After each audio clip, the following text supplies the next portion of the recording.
This is an expose of an organisation called Hope Not Hate. You're going to witness allegations of blackmail, sexual assault, providing drugs to sources of information in order to get them to say something, paying people tens of thousands of pounds. When you get your media reports or see on documentaries people speaking about us, you see a source of information.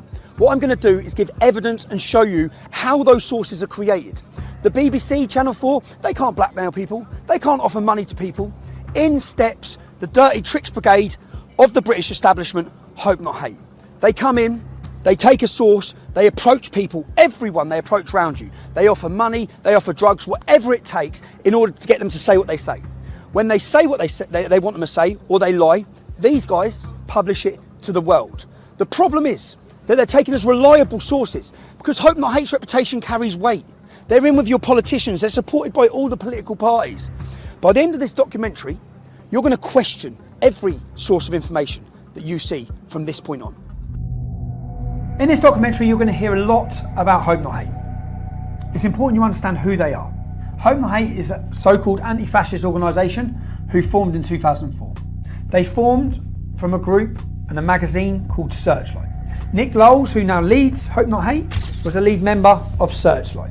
In 1984, Searchlight worked alongside Panorama to fraudulently edit footage which they were prosecuted or taken to court and sued for. They paid £1 million damages to Conservative MPs who they wrongfully edited footage to link them with far-right extremist groups. Hope Not Hate brand themselves as an anti-fascist organisation. They're there to tackle fascism. In reality, they label, slander and attack anyone who speaks out against open borders or against Islam. The worrying thing is they have a lot of influence. For example, all media outlets across the UK, across the world, take what they say as credible and they work hand in hand with them. From CNN, The Guardian, Huffington Post, The Independent, Sky News, Newsnight, Panorama, The Metro, The Sunday Times. They even advise the UN. They advise counter-terrorism. Just last year, Hope Not Hate were identified in a Swedish military report on left-wing extremist violence. It has been proven that Hope Not Hate exaggerated hate crime figures by 3,000%. Nothing they said after that point should ever have been taken as credible, let alone taken by journalists without checking anything and spread around the world to demonise and slander people and organisations. They play a key role in pressurising social media giants, whether it be with petitions or requests from MPs that they're working alongside with to say who's promoting hate. Not who's promoting hate that would breach laws in this country, but who needs silencing with their opinion. They're now teaching your children in schools about fascism. If we take a quote from their original spin doctor, Dan Hodges, from his quote you'll understand the tactics they use in this documentary. It was a no-holds-barred, bare-knuckle PR. We used every dirty, underhand, low-down, unscrupulous trick in the book. These are quotes from their spin doctor, Joe Mulhall, who is a lead researcher for Hope Not Hate. He brags about days out with their BBC political reporters. Their relationship works hand in hand with the corrupt mainstream media. They do the reports, the media then use their ammunition and their labelling to attack people and organisations, to demonise them and slander them. In 2015, Joe Mulhall used the hashtag Antifa on several occasions. The reason why this is so relevant is when you understand who Antifa are. Antifa are an organisation that leading members of the American government have called to be prescribed as a terrorist organisation. They balaclava up, they mask up and they violently attack people who they're told to attack and organisations which are highlighted to them by groups and organisations like Hope Not Hate. They find out who you are, they contact your work, anyone who steps above the parapet. Hope Not Hate's goal is to silence them and stop them. This is about stopping free speech. This is about having people too scared to speak. We'll speak with one gentleman now whose life has been completely changed due to him voicing his opinions. He broke no law, committed no crime. But wait till you hear what Hope Not Hate done to him. This time last year, like I said, I was working full-time, happy, and because of some things I was doing outside of work, where I was sort of expressing my political opinions and so on, I ended up drawing their fire, and they wrote a report and called it in to the employer. So it was a kind of deliberate attempt to, it wasn't just to dox me, because I hadn't hidden my name, I didn't think I was doing anything wrong, I was just expressing an opinion. But it was an attempt to deliberately get me fired. Where was you working? I was working at Standard Chartered Bank in Moorgate. Doing what? I was an associate, so I'd been there from a grad. I went to Bristol University and then went into the bank straight afterwards. So I've been there for about just around 18 months at this point. So a good career. Yeah, it was going well. Internally, there'd been no issues. When you say you got involved, you was giving your political opinions with regards to? Obviously, the controversial stuff, so immigration, Islam, these kind of issues, but not in an extreme way, nothing you wouldn't happily say to anyone. Just so we can get clear, we're not talking about committing a crime, we're just talking about speaking openly about immigration and Islam. Yeah, and no one had a problem with it. That's the whole point that kind of strikes me about it. So it's not like anyone made a complaint, nothing's happened, so what did Hope Not Hate do? So Hope Not Hate, one of their, I can't remember which, but a team of their researchers wrote a small report. They were calling up multiple offices at the bank, and they were also focusing, because obviously we have a very big presence in the Middle East, so they were focusing on officers there to call them and just basically say, you've got this guy working for you, he's an Islamophobe, he's a racist, blah, blah, blah, all of which obviously isn't true. I remember I was just sitting at my desk and I get called in by the MD and he sort of says, have you been saying this? And I say, yeah, no, I have. I didn't see it as a problem. The same guys were going to a lot of journalists trying to flog this report as well to make a big story out of it. Eventually, in around the summer of last year, you get this article, and it's very vicious, and it's obviously largely lifted from the report that came out a few weeks earlier, using slurs, using kind of nonsense labels, calling us Nazis, all that kind of thing. Calling you Nazis with any evidence? Was there no any evidence anything whatsoever you've said? At all. It was made up with a very clear intention of making me lose my job, and it's a common tactic. And you did lose your job? Yeah, I was suspended, and then once the coverage happened, they obviously, whilst previously, like internally, the bank, I think, had kind of thought, well, maybe this is just an attack piece. Once there was coverage, obviously, it's their reputation on the line. So then, pretty much immediately, I was fired. I have worked. Just so that the public understand this, you committed no crime. Okay. You speak outside of work about immigration or Islam with no hatred. No hatred. Just facts. And because of that, where are you now? How's your life changed? What do you see for your future now? Financially very difficult, of course, because it kills your income. And then there's knock-ons from that are always a pain. Okay, well thanks, and I hope you, I wish you luck in trying to get your life sorted. Me too. Yeah, good luck. Thank you. So Hope Not Hate are the dirty tricks brigade of the British establishment. This is Nick Knowles. Nick Knowles is the main face and the head of the organisation. Matthew Collins, Joe Mulhall. First of all, we'll rewind 2 years. I've already exposed this organisation. This is Caelan Robertson. Caelan Robertson is an ex-employee of mine. They got into him. They blackmailed him. He was sexually assaulted. He was threatened. He was intimidated. He was scared. And they created him into a source of information. So they forced him to say negative things about me so the media could print them to the world. You're going to hear that story now.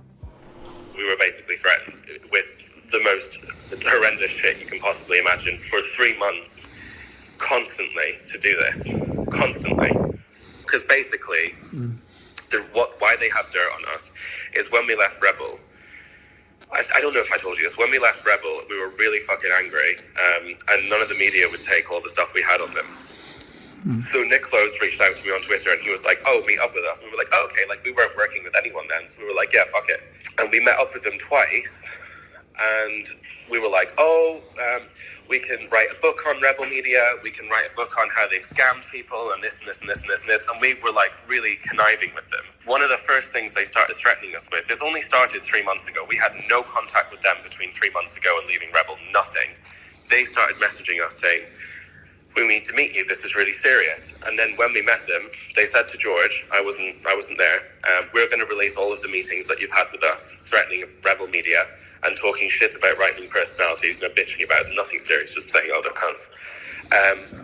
And they're going to make you, and we're going to basically expose you. And also, we've got 6 signatures from the top trade unionist organisations in the country saying that they're going to come after you, and the government have opened a new department which we're advising on counter-terrorism, which are going to prosecute you for writing scripts which have incited the Darren Osborne terrorist attack. And it was like, they were basically like, you're going to fucking go to jail and you're going to get exposed for meeting with us if you don't work with us.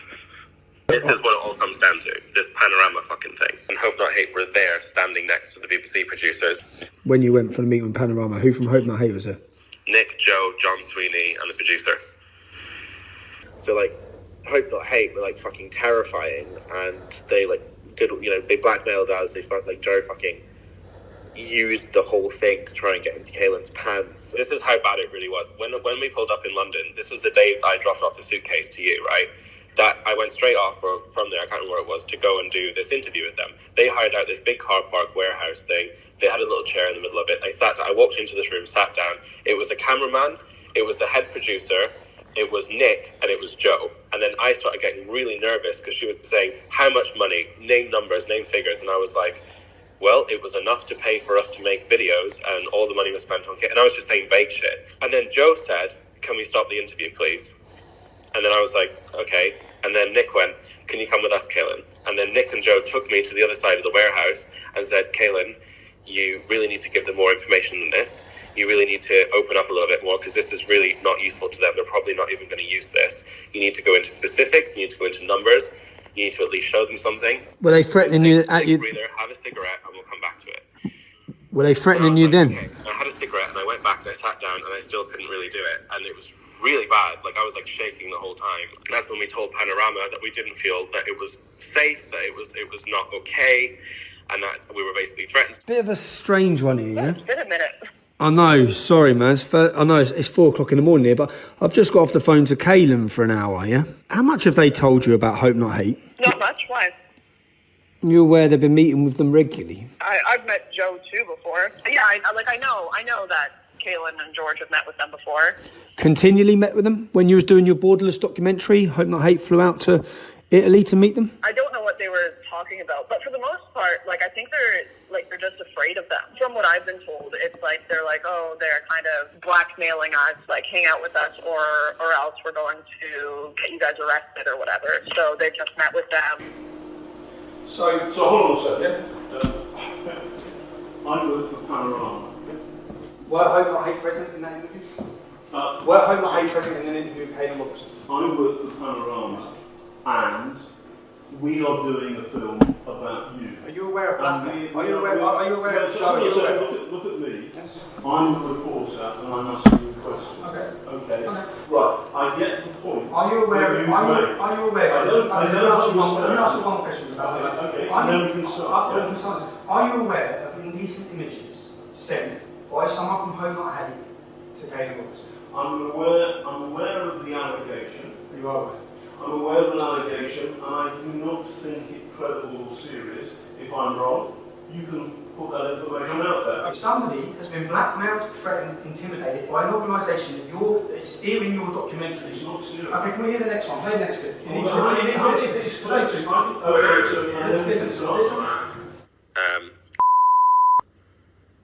Made really inappropriate, I don't know how to describe it, almost basically like a sexual assault situation towards me when I was really drunk, pretty much passed out. Fuck you know, this gets messier and messier. No, hold on, yeah, okay, and I like got really upset, and I broke down, and I told George about it last week because it's really fucked me up, and George messaged Nick, and apparently nearly got suspended, and like it's fucking, it's a really big mess. I'll come to Milan to see you. Who'd he come with? Nick. He come with Nick, so Nick was with him. Yeah. And what did he do when he was drunk? Nick wasn't there at that moment. Nick had gone home. So we were filming with Lauren, and then they said, like, you've got to meet us. So we flew to Spain via Milan, met them in Milan, literally just had a coffee with them, where they basically just carried on threatening us, and said, you've got to do like Sky or one mainstream media thing. And then I went back to London to drop something off and to go then to Spain. So Kaylin was left in Milan for one night. Nick left that night as well, I think. Yeah, Nick left. And then this is when this thing happened. Kaylin said that he was basically really wasted, that he thinks let himself into Kaylin's room. And basically, yeah, Kaylin kind of woke up and was like half naked, like trying to do stuff with him, and then Kaylin said no, and was like, oh, you don't have to tell anyone, blah blah blah blah blah. Kaylin was like really fucked up about it. So this was like 3 months ago, or 2 months ago, and Kaylin only told me about it last week. So I messaged Nick saying, like, we need to talk, what the fuck is going on? And then Nick said that he's like doing an investigation into it. George also messaged Panorama saying, guys, Hope Not Hate raped Kaylin. Now listen to this recording that was released just this week of Kaylin Robertson, who's now a journalist for Byline Times, and George Llewellyn-John, who's my ex-colleague. Listen to the allegations they are making. The British state. This is what Hope Not Hate did to them. They're all gearing up to say, if we take down those boys, then the Tommy Robbins should never happen again. Joe said there was a meeting that took place recently where they had 3 files on the table, and it was Tommy Robinson, Kaylin Robertson, and George. Everything we've ever done, our birth records, every hospital visit we've ever been to, every psychiatric, every au pair we've ever had, everything you can possibly imagine. Shit from when I was like 10 years old from another country. And they had all these files, and they were like, the hammer has to fall on one of these people, and who allowed this to happen? It's like they're literally sitting there with the files and they're handling it. Yeah, like that's how fucking serious it is. And I'm not to a point where if we carried on with Tommy, say he didn't go to prison and we carried on with him for another 3 months, we would probably be in prison by Christmas. This organisation's job is to create sources of information. They don't go as journalists and find a source and interview them normally. They create a source, as you've seen through blackmail. But it's not just Kaylin. We will prove to you, source after source after source, against different individuals, not just myself, have been created. Once they create their source and their source pumps the lie that they want them to tell, the mainstream media are waiting. They then take that story and they pump it to you, the British public. You don't know what's gone on behind the scenes. You literally get the newspaper or the news article or the documentary. They work with Panorama, they work with Dispatches, they work with everyone. Let's listen to what Joe Mulhall had to say when I asked about his involvement and his presence during the filming of Panorama against myself. Hello? Hi Joe, it's Tommy Robinson. Oh, hi there, how's it going? Yeah, not bad. Obviously you're aware I have a documentary coming out on Saturday. I'd just like to ask you a couple of questions quickly about your involvement. Bear with me, I'm not going to be able to do it over the phone, I'm afraid. I'm not going to I'd have to speak to colleagues before I can do anything, I'm afraid. So you can't just answer why you were you present during an interview with Kaylin Robertson and Panorama? I'm not going to be able to talk about anything on the phone. Why not? I'm afraid. Why not? Well, you can't just ring someone up. If you want to speak to me, you can drop me an email and we can... But you can this is just your opportunity to counter what's being said. I'm not going to answer any questions over the phone, although I don't see what's the issue there is, even if I was. Really. So were you and Nick Knowles present during an interview with Kaylin Robertson and Panorama? I've said everything I'm going to say to you, Tommy. I'm not going to answer any questions like that. If you want Just to a yes or no. It's a simple yes or no. Simply, look, Tommy, we're wasting time here. Okay. Now listen to what happened when I approached the producers of Panorama to ask them the simple question: were Hope Not Hate steering your documentary? Okay, well you're in trouble as well. You're all in trouble. You're all in trouble. We invited you for an interview today. You haven't given us an interview. No, I haven't. I've exposed you, okay? You were trying to destroy my life. You have been contacting people. Why were Hope Not Hate present? Why were the leaders of a far-left George Soros-funded organisation, why were they present during the interview of a person which you were goaded in to give bad information about me? Why were they present? Tell me. If this is a Panorama documentary, why were Hope Not Hate present? This is an ongoing documentary. This is an establishment attack on me, and you're part of it. And you've been exposed to the world tonight. This is Jim Dawson. Many, including the media, say that he is the brains behind many organisations who are labelled as far right. He's a money raiser. He does the work in the background. I was invited to a meeting with Jim in 2015. Literally hours after the meeting ended, these headlines were pumped around the world. Literally within hours of that meeting, Jim Dawson, who openly admits this, had contacted Nick Knowles. He'd give them the story, and they were pumping this story around the world. So I've been very aware since 2015 that Jim Dawson, so-called patriot from Northern Ireland, is in bed with Hope Not Hate. Okay? So when I see Jada Franson, who was Paul Golding's partner in Britain First, both of them were put in prison for their activism. They went to a paedophile's house who is now convicted and got 20 years in jail, and they questioned him, or they knocked on the door. They both got custodial sentences. Jada comes out of jail and literally straight away teams up with Jim Dawson. That was concern bells for me, because I know Jim Dawson is in bed with Hope Not Hate. Literally within 2 months of her coming out of jail, I saw a Panorama documentary in Northern Ireland with Jada Franson on it. Listen to what she says.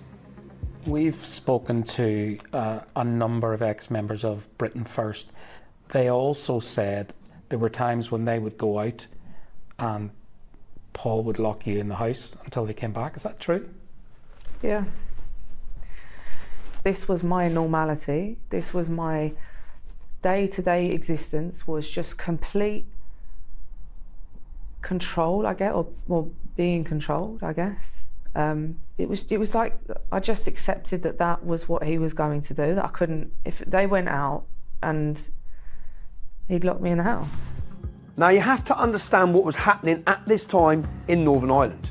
Britain First were making inroads. They were the only political organisation who were taking to the streets, getting people out on the streets and raising awareness of the Islamification and what the problems that come with Islam. They're the only party talking about it. And for that, they must be silenced. In step, Hope Not Hate. Now we know that in 1984, Searchlight, the organisation that then turned into Hope Not Hate, had to pay £1 million because of the stitch-up and hatchet job they were doing with Panorama against Conservative MPs. £1 million in 1984. We know, and I've proved to you, that just a couple of years ago, that Hope Not Hate were working with Panorama to stitch me up. So when I see a Panorama documentary with Jada Franson, whose right-hand man is in bed with Hope Not Hate, it rings alarm bells. I was also aware that Jada Franson was close associates with Johnny Mad Dog Adair. This is her in his house with her dog. They were close. This is who Johnny Mad Dog Adair is. Johnny Mad Dog Adair is living in exile in Scotland, looking to come out of retirement. No surrender! For 20 years, he directed more than 40 killings and hundreds of attempted murders as his notorious C Company terrorised the Catholics of Northern Ireland. Now, what has changed? Paul Golding and Jada Franson were inseparable. They were both leaders of Britain First. Everywhere he went, she went. She comes out of custody with 8 weeks. She's sitting on Panorama slamming Paul Golding. Now, straight away, my suspicions are, because I know they're always lurking in the background, especially with Panorama, and to see such a change overnight. Now, I know I linked with Johnny Mad Dog Adair. I managed to get his phone number, and I thought I'd put in a phone call and see what he knows. Let me just ring Johnny Adair. He's going to think, what? I've heard he was... Hello? Hello, Johnny? It's Tommy Robinson. Tommy, okay. How are you, Tommy? I'm all right, mate. I'm all right. This is good. No, thanks, buddy. Johnny, this is going to seem like a weird one, yeah? I'm looking at, I'm just querying. I heard that you was talking to Jim Dawson, yeah? The timeline is Jada Franson. There was a documentary, a Panorama documentary. Yeah, I remember. You remember it? Yes, and how long back, or 2 years, I don't know. Yeah. But that was the last time I spoke to Jim Dawson, and to be honest, it was more sympathetically from my point of view, because Jada and Paul had their differences, but I mean, I respect for both of them, and I think that both of them done a great job, but their fallout was their fallout, and was none of my business. But I felt she's living back over in Northern Ireland, and I felt that the chips was down for her, and she hadn't 2D, and life was bad. And when I spoke to Dawson, I remember saying, look, I would want to give her a couple of pounds, like a donation. And he said, no, she's already said she got £20,000 there. I put in the bank and that was the time of the Panama. So you rang him. You rang up to offer some money or to get offer. I'm not sure whether he rang me or I rang him. Okay. One of the two. But the conversation was, my intentions. It would have been me probably ringing him. My intentions was to give her a donation to try and help her, because I did feel sorry for her. Now, I hadn't seen or spoken to her in some time, but okay. I was reading and hearing stories that she was in hard times, but then I heard that she was with Dawson, and them two were obviously working together. So when I contacted him, I said, look, listen, I'm hearing all these stories about Jada. I says, I would like to give her a few quid, as a donation. And he turned around and he says, no, she's already says she got £20,000 there. She's got £20,000, and the timing of this was just prior to the Panorama. It was around about that time, yep. And I didn't question. I was happy once he says he's £20,000. I mean, well, that's in the result. I said, well, that's good. So I didn't need to pursue my conversation anymore. Giving her a donation. Okay. But that was my intentions, and that's what he told me. Okay, cool. No, because it's just I know Jim Dawson works with Hope Not Hate. I knew that 6-7 years ago. So we just. He would work with anybody but him, wouldn't they? Anyone that give him money. Yeah, so I'm just doing an investigation, and everywhere I'm looking, Hope Not Hate are there, involved with Panorama, involved with politicians, and there's money. In fact, £20,000 that you say is the same figure that I've got covert recordings was offered to another gentleman to lie. That's what he told me. Like he told you. I'm no grapes to fucking Christ fucking by saying that. It was an innocent conversation I had referenced me wanting to give her a donation. Okay. And it was to get through him because obviously I had no contact with her. I hadn't spoken to her since she had the fallout. I never had a fallout with her. I felt really sorry. Me out hard, me out loyal. No, so did I, buddy. So did I, because I thought Jade done some great until I knew she was with Dawson, and then I knew that's Hope Not Hate. I knew it. So there you have it. Out of jail, down on her luck, receives £20,000. Not according to me, according to her friend Johnny Adair. Receives £20,000. And then is on Panorama documentary slamming Paul Golding. Let's have a look who else took part in that same Panorama documentary. It's a well-oiled machine. This was my day-to-day existence, was just complete. That's why most people now advertise through social media and not in the newspapers. Britain First is Paul Golding, and Paul Golding will flog and sell. So who's being interviewed? Jim Dawson, Matthew Collins of Hope Not Hate, and their new created source of information who has received tens of £1,000s, who's always lurking in the background, creating these sources, Hope Not Hate. What do you get, the British public, sitting at home? You get a Panorama documentary which makes these allegations from a female about Paul Golding. You don't get who they are, how they operate, and the fact that tens of thousands of pounds have been handed over. These tactics are used against anyone who speaks up against open border immigration. They've been used against me for years. But at this present moment, we're looking at Paul Golding's Britain First. They're making inroads into Northern Ireland, and for that, the agents of the state, Hope Not Hate, they must step in and they must be silenced. Whilst we're looking at Hope Not Hate and Paul Golding and Britain First, I'm going to stay on Britain First. Let me introduce you to Andrew Edge. Andrew Edge was the main security person for Paul Golding. They were together everywhere for years. Everywhere Paul went, Andrew Edge went. Now we've seen what's changed Jada Franson from years of loyalty to overnight, total 360 change with outlandish allegations.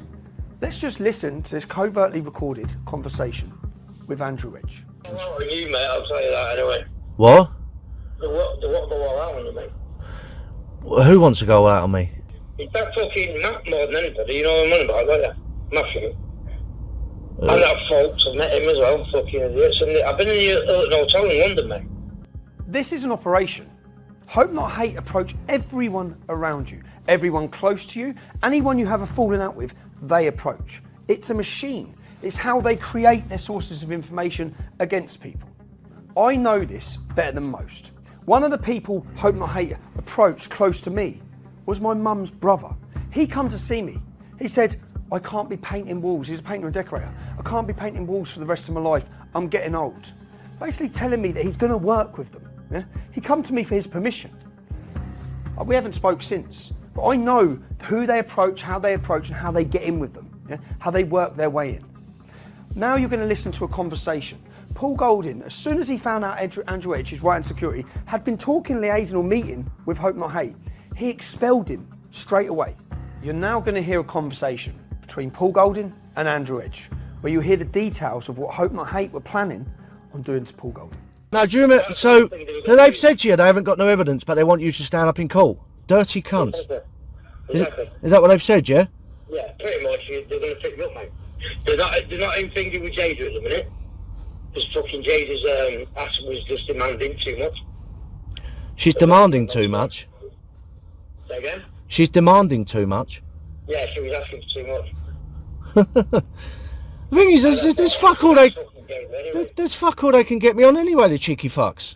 Well, a woman from the Home Office has been there. What, and they want you to set me up? Yeah, proper. I'm not going to pay me fucking 20, 30 grand, mate. So there you have it. Andrew Edge, £20,000 offered to him by Hope Not Hate. That's the exact same amount that Johnny Adair says Jada Franson received just before she comes star witness in a big documentary that you're all watching at home against Paul Golding. Andrew Edge offered £20,000. He admits he's been receiving money from Hope Not Hate. I said, I've got nothing to hide. You have. You've been working with the police, the Home Office, Hope Not Hate. Will I ever work with the police? No. Have I worked with Omni? Yes. Go on, crack on. Yeah, he's a cunt, and you work with Hope Not Hate, the Home Office and the police. Hello, they give me 300 quid today, by the way. That's nice. This is Hope Not Hate's job as agents of the state. They step in where the BBC, the Daily Mail can't. Okay? The BBC can't pay you for news. They cannot pay people to take part in any documentaries. They cannot pay you for interviews. The reason being, once you pay someone money, they will say whatever you want them to say. They're no longer a reliable source. Since Andrew Edge, as we hear, began getting paid by Hope Not Hate, they created a source of information. He then makes allegations against Paul Golding, having hundreds of thousands of pounds or receiving lots of money and having it in Russia. He hasn't just made allegations against Paul Golding. He's made allegations against me. News stories have been pumped about me from their new source of information, Andrew Edge. So they come in, they create the sources say what they want them to say. You don't know any of this. You're just getting a source says. Little do you know that source is blackmailed, threatened, or being paid.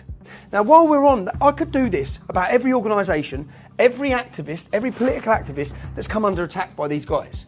But whilst we're on Paul Golding and Britain First, I'm going to stay there. Yeah? Let's have a look at Tom Foley. I've never met Tom Foley. I had no idea who he was until I started my investigation into their corruption. Tom Foley was a homeless veteran living on the streets. He was taken off the streets by Paul Golding, brought into his home, and just listen to what Tom Foley, not me, listen to what comes out of the horse's mouth in his views on Paul Golding and his family.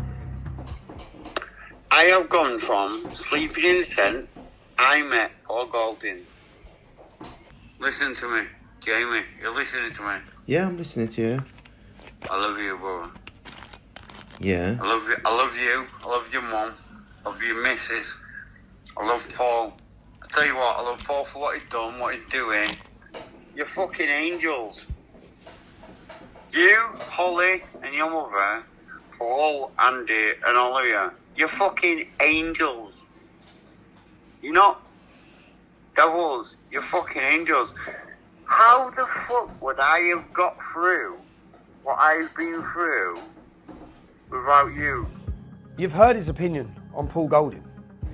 The man was welcomed into the organisation and travelled everywhere with them.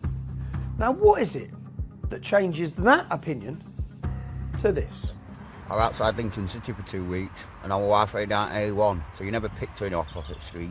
You barged in on a protest, what I was protesting, me, on my own, not you. And then he changed it all about you and you ballsed all that up. Well, you didn't ball it up, you did it on purpose because you were robbing me. You kept me there. Instead of going in like I was meant to, you kept me there so you could earn this. You're telling people that you give me 1,500 quid to disappear. No, mate. You've got 15 grand of mine in a bank account, Paul. 15,000 quid. You got 16.5 grand for me. You owe me 15 grand. Yeah. Don't be telling people you sent me on my way with 1,500 quid. What is it that changes him? Now, let's look at the first person to share Tom Foley's negative comments on Paul Golding. It's Matthew Collins from Hope Not Hate. Now, what's changed? What's happened? Well, it's very similar to what's happened here, here, here, and now here. Let's listen to a conversation from Tom Foley. Have you met Hope Not Hate by any chance? Fucking hell. Have you met? Last week. You've met Hope Not Hate? Yeah. So you've met Hope Not Hate? Yeah. Did they reach out to you or did you reach out to them? Yeah, they reached out to me, come and stop at my house. I went to their house for one night, got me stoned. Yeah, of course, yeah. Peddled you with... quid in my pocket, paid for my train ticket there, paid for my train ticket away, and I come away. So there you have it. You heard it. They bought drugs for Tom Foley. Tom Foley was homeless because he suffered from mental health and addiction issues. When you get someone like Tom Foley, which is what Hope and I have done, they've contacted him, they've paid his travel, they've put him up, they've given him drugs, they've given him money. Now when you give an addict drugs and money, they'll say whatever you want them to say. And waiting ready to pump it to the world, them and the media. This is simply proving to you how Hope Not Hate operate. I'm presenting it. This isn't my opinion. I'm giving you evidence. These are covert recordings of not one, not two, not three, four, and will continue to people who are admitting that this is how they operate, whether it be drugs, blackmail, sexual assault, tens of thousands of pounds. They create the source of information that the mainstream media are sat working hand in hand with them. They're working together and they're ready to pump it to you, to lie to you, to create negative views of certain people. In my discussions with Paul Golding during my investigation, he was under the opinion that something had to be done. Their actions are criminal. Paying tens of thousands of pounds and asking someone to lie in court is a criminal offence. Giving drugs to people to get them high in order to get them into position and give them money as well to get them to say certain things about people is a criminal offence. Paul told me to meet up with him because he was going to do something about it. I went to meet him to see what was happening. So, Paul, tell me what we're doing here. We're outside Bexheath Police Station, South East London. I've got a pre-arranged interview, an appointment with someone from CID. They've told me to come down about 7:30, which is we're on time. I'm handing in a witness statement and I've got a USB stick here which contains multiple clips of 2 phone conversations which implicate Hope Not Hate in criminal offences, specifically Matthew Collins and Nick Lowles. And these offences range from conspiracy to commit perjury, perverting the course of justice, and the supply of basically Class B drugs or something like that. So I'm going to speak to them and hopefully they'll launch a criminal investigation against Hope Not Hate. They said they found an officer, that was an hour ago. Okay, I'll check it. Double check for us, yeah? Do you think Nick Lowles would be waiting that hour and a half for an appointment? No, definitely not. They'd go pick him up. They'd go pick him up from his house and bring him in. Yeah. And send a chauffeur. I know. Mental, innit? We expect this though, double standards.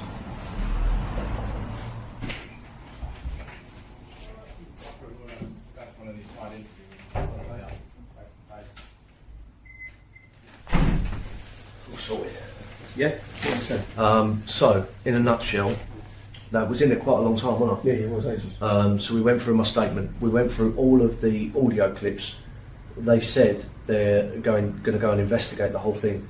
They said they're going to speak to Andy Edge. Yeah. They said they're going to speak to Tom Foley. They said they're going to speak to Jada Franson. They all seem to be implicated in this. They all, whether it's drugs or perverting the course of justice or something like that, they said they're going to go away and speak to those people and say to them, look, you said this. Is this true? Because if it's true, it's a court case. If it's true, why would they lie? Well, what exactly? Why would they lie? Why would they make up such elaborate things? You know? And all about the same organisation. Yeah, about the same 2 people, Matthew Collins and Nick Lowles, both mentioned by name on those audio recordings.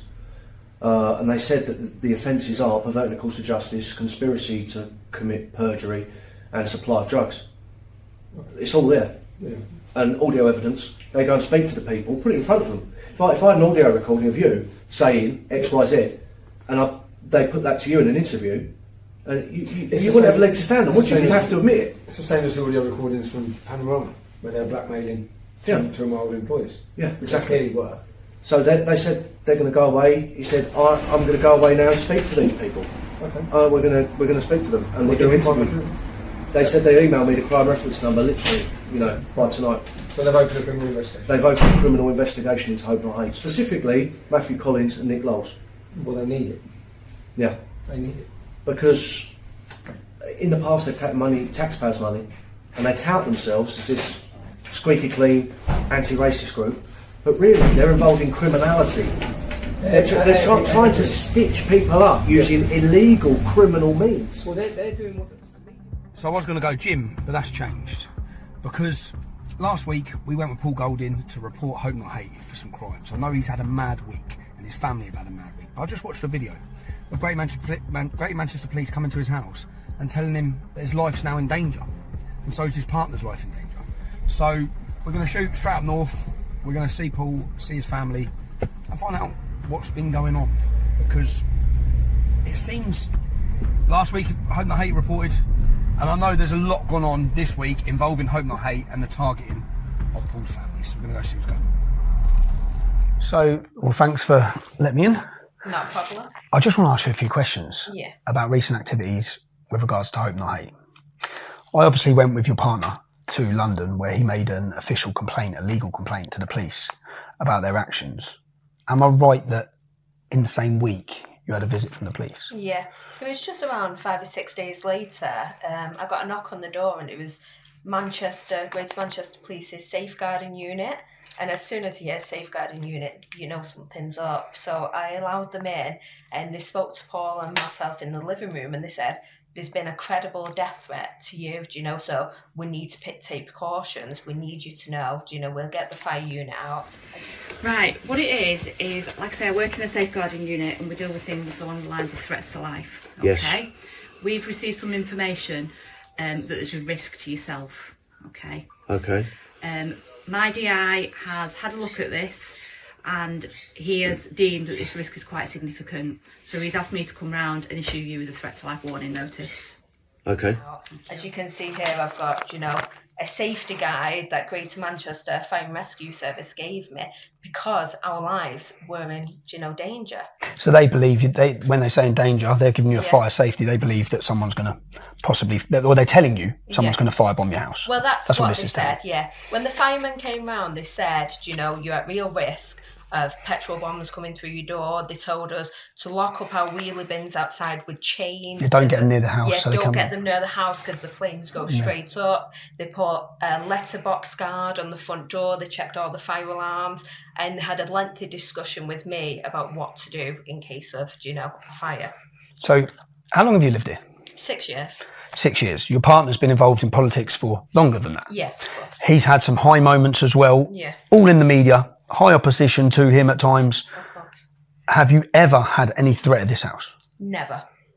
So all of those key moments of Paul's career or Paul's life, you've never had any trouble here? Only when it related to Hope Not Hate around 18 months ago. There's been 2 incidents here and both have related to Hope Not Hate, and who they've funded. Addy, you're full of shit. Okay. And then, so they come round. What's that? You've got a child that lives here? Yes, I've got a young son that lives How here. old's your son? He's 13. So have you had to talk to him about this? Yeah, well, when this first happened, when we got the knock on the door on the Friday, I was advised by them to get my son out of the house just because there was an imminent threat. So I actually had to get my son to stay at a relative's house for a few days because of the threat, that we was under. So I had to explain everything to him because he didn't want to stay out that weekend. So unfortunately, I have to make him aware. Now, I've just walked in here, I've seen cameras everywhere. Yeah. I've seen a letterbox so no one can put nothing through the letterbox. What's that feel like in your home? Well, it doesn't feel good because this should be my sanctuary. This should be my safe place. When most people go home, they lock the door and they're safe. Whereas I don't know who's going to turn up. I don't know whether I've got a scorned neighbour because of Hope Not Hate or Islamist or anyone that's going to turn up, and attack this house. So the police come and visit. Yeah. Yeah. And then 24 hours later. Yeah. Can you explain to me then what happens? Yeah. 24 hours later, I was made aware from a friend of mine that lives a few streets away that there's leaflets going through letterboxes about Paul and about Britain First, about us being sympathisers to Russia.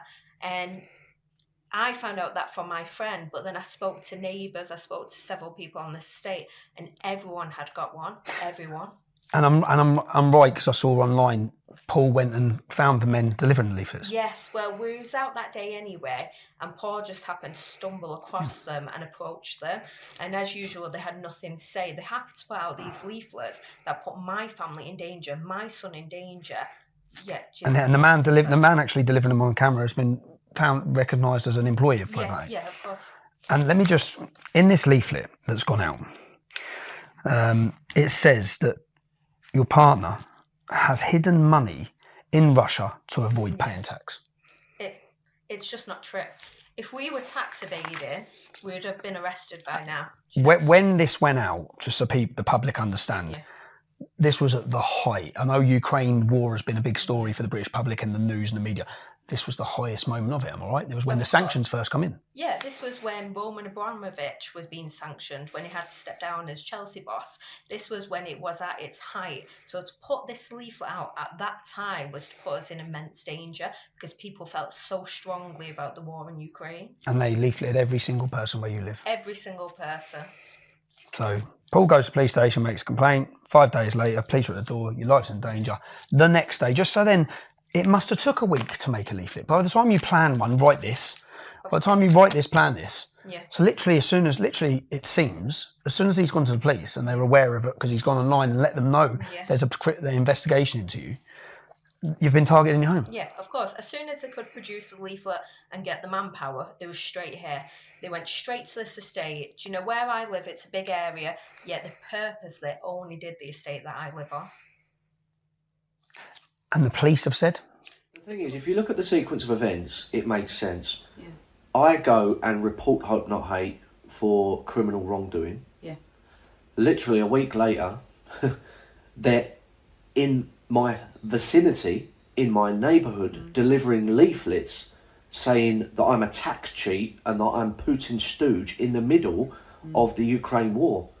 It's almost like they're, because of what I've done, reported to the police their criminal wrongdoing. Yeah. It's almost like I'm being bullied and targeted. And it's all very malicious. The whole nature of it is, isn't it? So and it's the fact of, and that's the whole definition kind of a malicious communications, because the fact that it's untruthful, it doesn't matter. It's the fact of it's generating the intention behind it. Do you know, because fair enough, disagree with us, all right, but don't try and put people in harm's way. Yeah, definitely. You know? And there's an expectation that you're never going to have everybody agree with you. Yeah, everything. That's life. We get that as people anyway, don't we? But there's a line, isn't there? And this is way over that.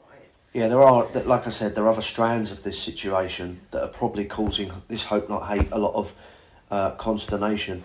The fact that one of the people they tried to give a lot of money to stitch me up in court, which is being investigated by Met Police, he's on trial in October for threats of violence, threats to kill, all that kind of stuff, threats of violence to us in this house. He actually came round and attacked this house. Right. But he's being prosecuted already for that. Right. And again, is that the police said there's no other intention behind this than to cause distress, to cause harm, you know, to cause conflict. Because, as you know, say if my son's outside in the garden, who knows what will happen to him for simply being outside. See, the frustrating thing for me with this is that people have a problem with me, but they shouldn't target the women and children. Oh, of course not. Which is essentially, by coming here, this is specifically aimed at to disrupt your life. Of course, because what has it disrupted yours and your child's life? Oh, 100%. My son can't walk to school on his own. Do you know, he has to be escorted to school by a family member. He can't just play out in the front garden anymore. He can't just walk to a local shop, because we don't know who else is going to target this house because of these smears. His life has been completely changed through this, do you know, and it's not fair because he is not in politics. He didn't choose this. And it's based on lies. It's based on lies, fabrications. And in response to? In response to, Paul reporting them for criminality. So we're looking at the tactics and the operation of Hope Not Hate. They're not just content with scaring, intimidating you or targeting you. They want to target your family. They want to target everyone around you. Now I'm just going to take you back to the covert recording with Andrew Edge. Let's listen to this. Yeah, I even know the whole story. They're then going to go on to your missus. Yeah. About the boy. They've already made a few things on that. We're going to then fucking threaten her, blah, blah, take the kid off her and all that, so she doesn't carry on being first. As you've heard, there he makes it very clear of Hope Not Hate's intention. Their intention is to use social services as a weapon against Ashley to get to Paul. Yeah. In there, he talks about Hope Not Hate discussing you and social services. Yeah. This was about 18 months ago. Before we actually heard this recording, a few days before, I got a phone call from social services asking to come round and do an interview because they had had a report that I was radicalising my son. And then as I thought, I don't know who this is, that's made this report, but okay, I'll go ahead with it. And then a few days later, we come across this recording of Andrew Edge saying Hope Not Hate and using social services to target my child, and that's why I was investigated. And it was the recording was true. Yeah, the recording was true because no one else knew that apart from myself and Paul, that I had had that call from social services a few days before. No one knew. And what did social services say? Well, social services came round, they did an interview, they spoke with my son, his school, family members, everything. They concluded that it was a malicious report, that there's no evidence whatsoever to back up what the claim has been. And they said going forward, they'd put a note on their system to expect it and not to always, do a thorough investigation unless there's proof, because they could see that this family was being targeted for the wrong reasons. So Hope Not Hate again, social services to get to you. To get to your partner. Yeah. Because of his political opinion. Of course, because obviously my life is my son, so that's who they're targeting, because obviously then I'd have that fear, that they might take my son, so then I'd put pressure on Paul, to stop what he's doing, because I can't lose my child. Thankfully, social services, that they actually saw what was happening and said, no, this is wrong. These are such underhand tactics. Yeah. Being played against everyone. It's disgusting, it's the lowest of the low. Who would go after children, if you disagree with someone? Okay. All right, well, thank you. Thanks for your time. Not a problem, thank you. The targeting of Ashley in her home is nothing new. This is a pattern of abuse. They target women, they target children. They intimidate them in the one place they should feel safe, at home. Whilst we're looking at this, I want to tell you the story of Sharon Claff. Sharon Claff was a Jewish activist. She spoke out a couple of times about the building of a mega mosque, I believe, in London. And for that, she has to be silenced. The point I want to make to you is, this isn't about just targeting Tommy Robinson or targeting Paul Golden. It's about targeting anyone who goes against the status quo that the establishment or the state needs silencing. They wrongfully lied and said Sharon Claff was this is a grandmother, an old age lady. They wrongfully lied and said that she was part of a far-right organisation who took part in rushing a bookshop or something like that. Sharon Claff wasn't there. She never took part in anything. Yeah? She could prove that. Now, when she took them to court, Sharon Claff was in a position, many of us aren't in a position to spend hundreds of thousands of pounds to take these organisations to court. Sharon Claff was. She used William Bennett QC, one of the best QCs in the country.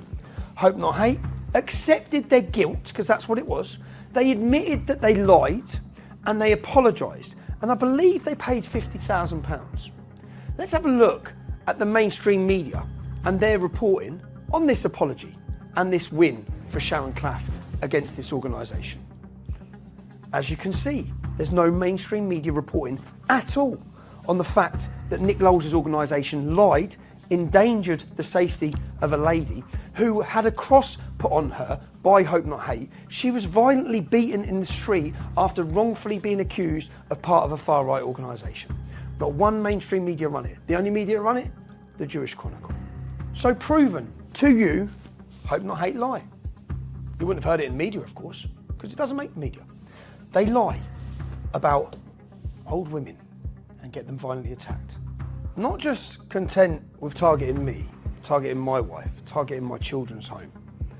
They also target my mother's.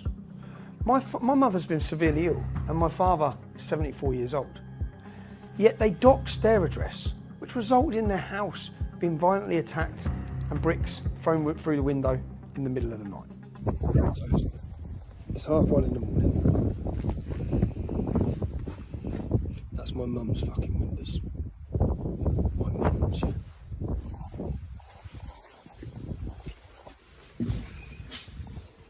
What?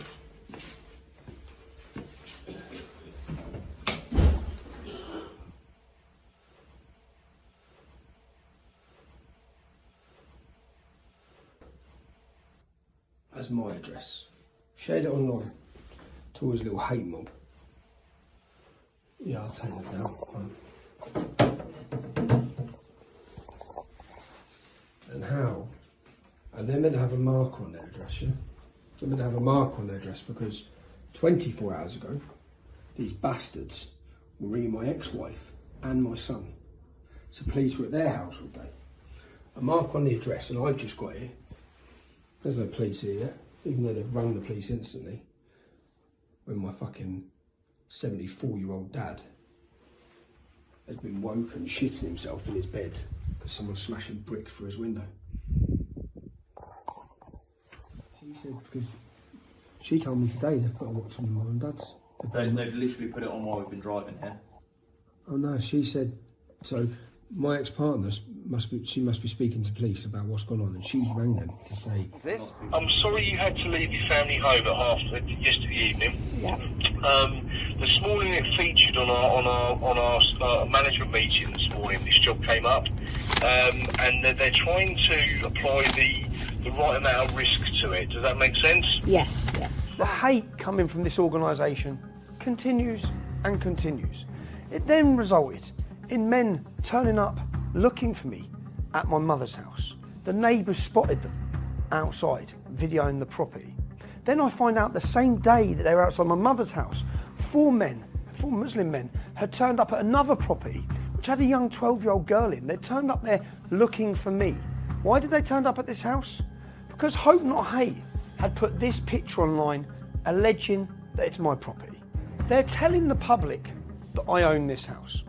I don't own this house. I don't know the person that lived in this house. I do now, but I don't know the person that lived in this house. This house is located near to my mother's house. When they put this article online with a picture of the house, they literally directed people. It's a hard house to find. They directed people. It's next door to this old people's home. They literally directed people so they could find it. And find it they did. Men turned up looking for me at this property, screaming and shouting multiple times. I'd heard men had been there. I went and approached the lady at the property to find out what's going on.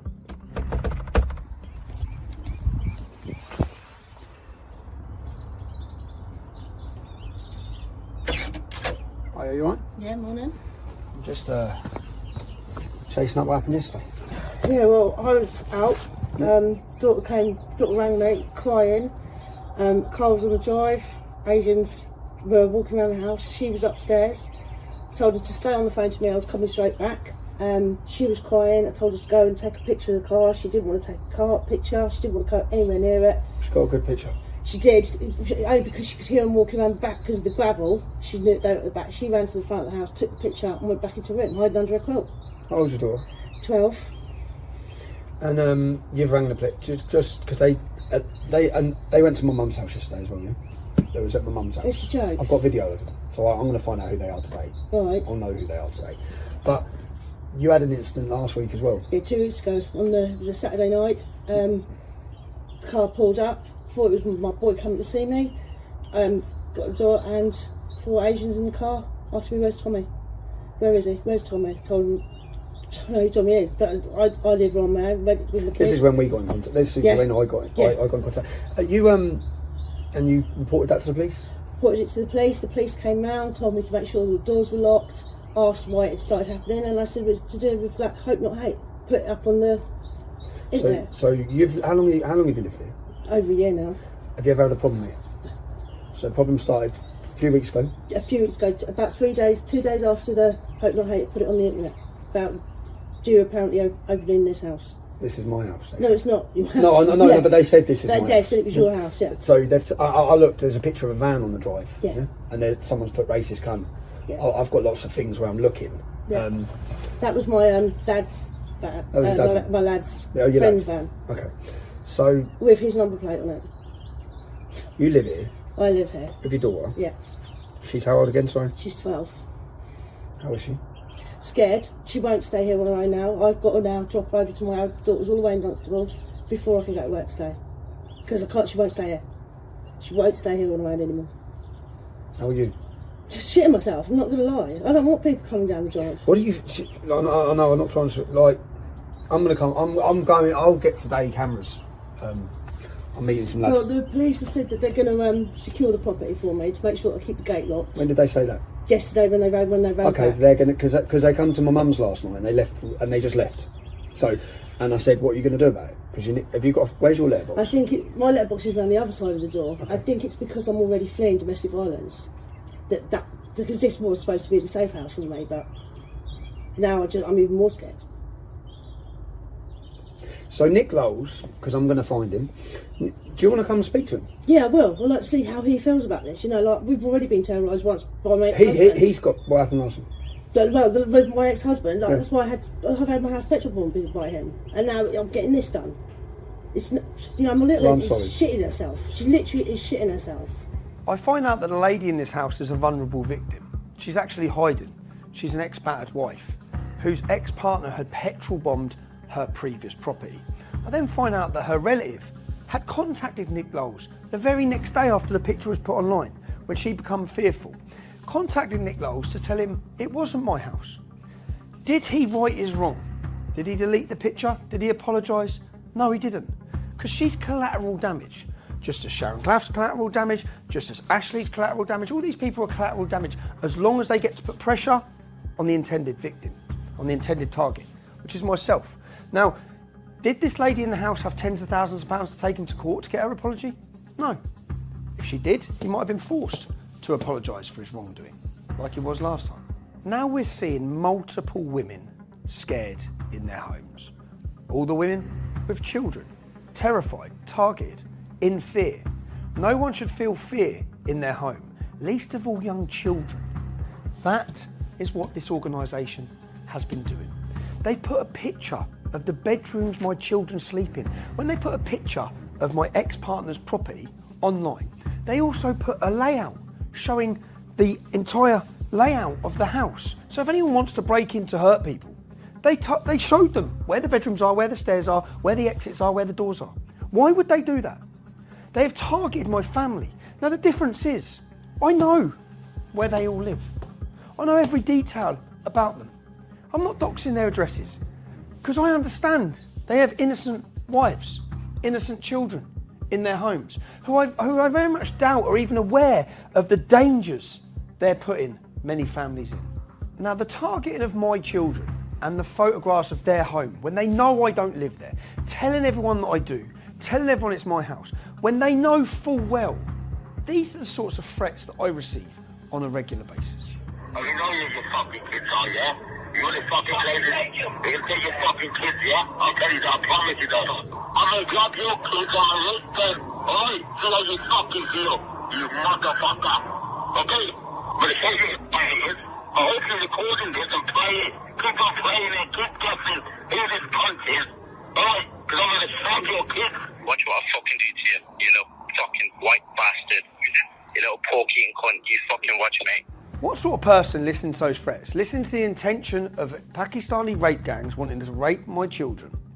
What sort of person attempts to direct them and locate where the family live? They know I don't live there, yet they run an entire article saying it's my home. It's not my home, it's my ex-wife's home. But they're trying to put pressure on me and using my children in the process. Due to the fact now, it's not me in danger, it's not just my children in danger. There's lots of innocent people and this innocent woman and her daughter who are now in danger. I made sure I had to locate where Nick Lowles was. I located where he was. I located his wife. I located his family. I would never stoop so low as to give any bit of information that could lead people to that innocent mother and her son's address. Yeah, and obviously this was linked. This was a day before my mother's house was smashed up. I know this is linked to their, like, if you're making the arrest, and the link will be this person making these phone calls linked to their jihadist lawyers. I know it's 2 months on. I'm thinking, well, if I had phoned someone trying to pervert the course of justice and threats were made, because my ex-wife was terrified, my children were terrified. Of course. I just can't understand why there hasn't been an arrest. Well, I mean, I found out who owned the phone the day I left. Okay. So, obviously I was quite pleased because I wanted to see that through and get those results, because at the moment we just had a number. On a Friday afternoon, I received an email from a journalist who's running a story about me with lots of allegations, criminal allegations. Her source of information?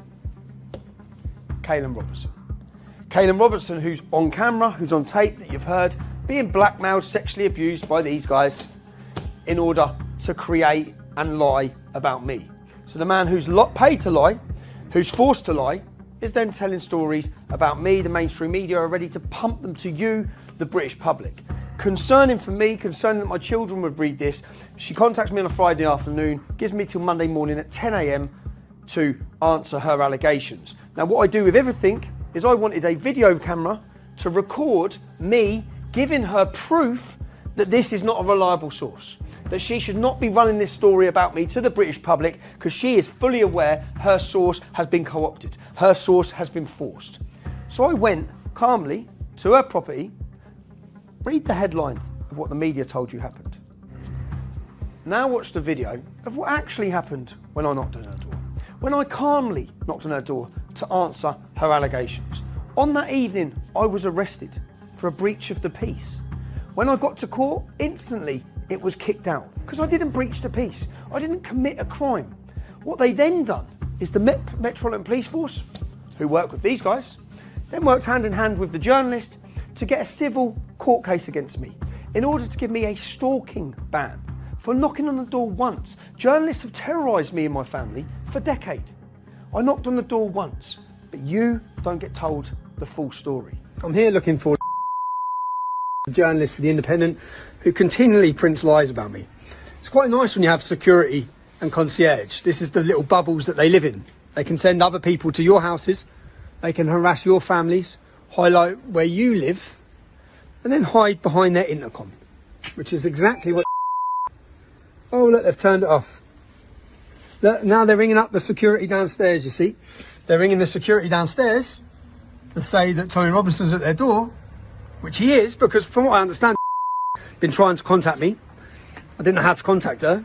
No one's in their offices now. So I popped down here. And... Is that... Yes. I phoned to him, look, trying to pretend she doesn't live here when I know she lives here. Oh, her partner.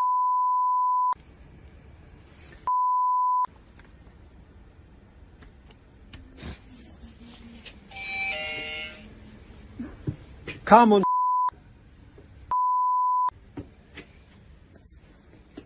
Apparently, your partner's looking for me to answer some questions, so I need to speak to her. She needs to give me my right to reply. Doesn't she?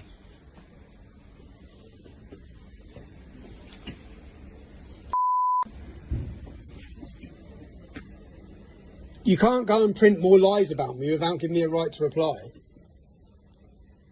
Not when you know they're absolutely made up lies. You're using sources from that you know are lies, are fraudulent. And yet you obviously think it's okay to then write things that my children are going to read. I'm not even allowed to mention the journalist's name, or I'll end up in prison for knocking on her door once, as you've seen. Now, we now have a lady scared in her home due to the actions and the lies of this man and his organisation. I simply cannot go and approach him, but I think the best approach would be to his wife, because she's a mother with a child in her home. And she surely will see the wrong in what her husband is doing. So the lady is scared in her home. I decided that the best idea would be for her, rather than myself, would be for her to approach Nick Clowes' partner to let her know what he's up to. People. I don't know what it's something right. It's with the issue between Tommy Robinson and your partner, your husband. I'm not politically involved. I don't care about Tommy Robinson. I don't care about your husband. What I care about is my girl and myself. My life's now in danger. because of this picture that's gone on the internet. The police are involved. I spoke to the police, and they've told me that the best thing is to like try and speak to Nick. I've sent Nick an email, asked him could he take the picture down. Do you go to the school? No, my little girl doesn't go to this school at all. So I've sent Nick an email, you can confirm it with him, and I've asked him please take it down. I've had no response. My domestic violence officer has already said that she's going to approach Nick as well, but I'm not getting any that route. So I'm just asking you as a mum, could you please ask him just to take the picture down for me and let him know that this is nothing to do with me. I rent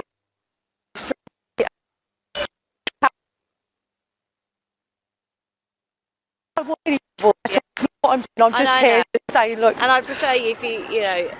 Yeah. And I didn't want to approach you when you had your children with you because, like, as a mum, I don't think that's fair either. No. But just as a mum, Have you come from Bedford? Yes. Yeah. I've drove from Bedford so that I could speak to you myself. What's your surname? Yeah, but if I give you that, then I get into trouble. Okay, fine. All right. That's all I'm saying. All you know, right. I don't want All Nick right, love. coming at me. Leave it here. Leave it with me. Thank you so much. with me. Thank you. Yeah. Thank you. Yeah. I do appreciate it, honestly.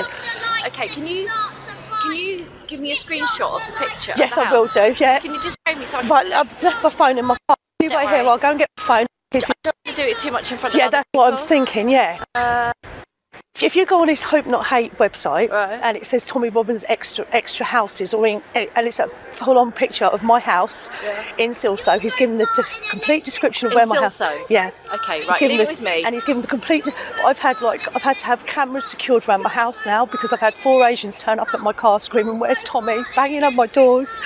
But my little girl is terrified. Okay. I'm terrified. Leave it with me. Okay. Leave it with me. I'm so sorry to have to do this to you, but No. Don't. I don't. it's just so hard. Yeah, You know, I'm already fleeing domestic violence. So you. Now that was Nick Lowell's wife. I'm not going to show who she is. We have images of her, recordings of her. I'm not going to show who she is or where she lives. I don't want her to feel fear in her home. That's the total opposite to what these guys are doing to us. They actively seek and target our families. They hope and they try and direct violence towards us. They try to dox our addresses, say we live in houses we don't because our family live in those houses. They are actively targeting our children, our partners, our mothers, our families. I'm not going to do that to his wife. Luckily, his wife seemed like a very nice lady and she saw the total wrong in what her partner was doing. Because within just hours of the lady who he falsely accused was my home approaching his wife, this happened. Hello, Colette. What's the matter? They have deleted the pictures of your house. Wow. They're gone. So that worked then? Yeah, they're gone. So it was the best, because you see, if I'd have turned up at their house, it would have gone a totally different way. Oh, that's such good news, mate. At least it's worked. Yeah. So, you happy? Brilliant.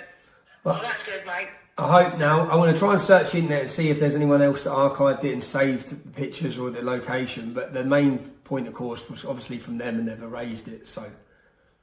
Fantastic. All right. That's a excellent, honey. Cool. Thanks, mate.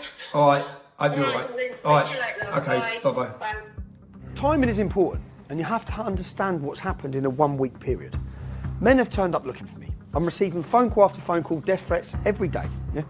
They've turned up at another lady's house, which you've heard, 4 of them looking for me again. I receive a threats, which has all been made online, so these guys have watched all of this. My family receive threats that people are going to kidnap and rape my daughters, they're going to drug them from school. What does this organisation do?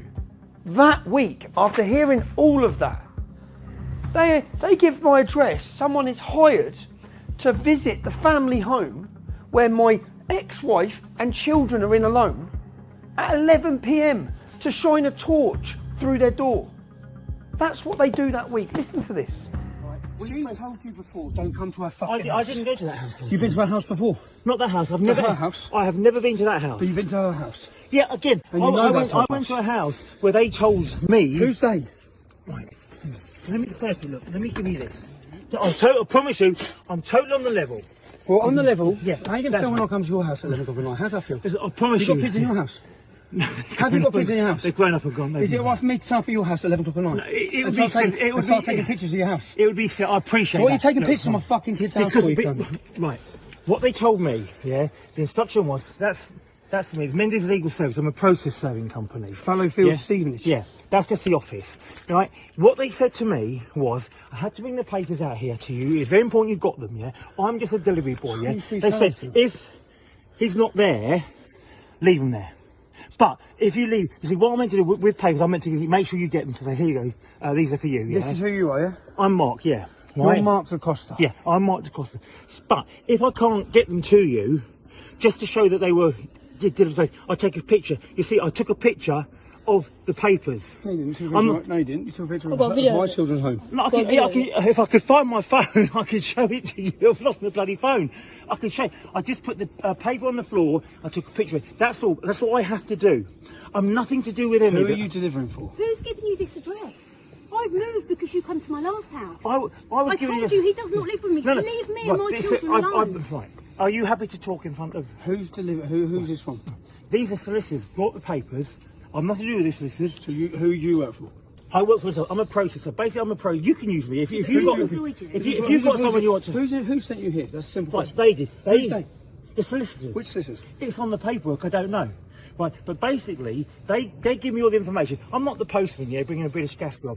I don't know what it's about. I don't know how British Gas got your address. They just say, Mark... It's not my address. No, exactly, anything. But I'm just given that address. That's all I'm given, I promise you. I don't know why, when, who, and my job is to just make sure they get there. So you think it's normal come...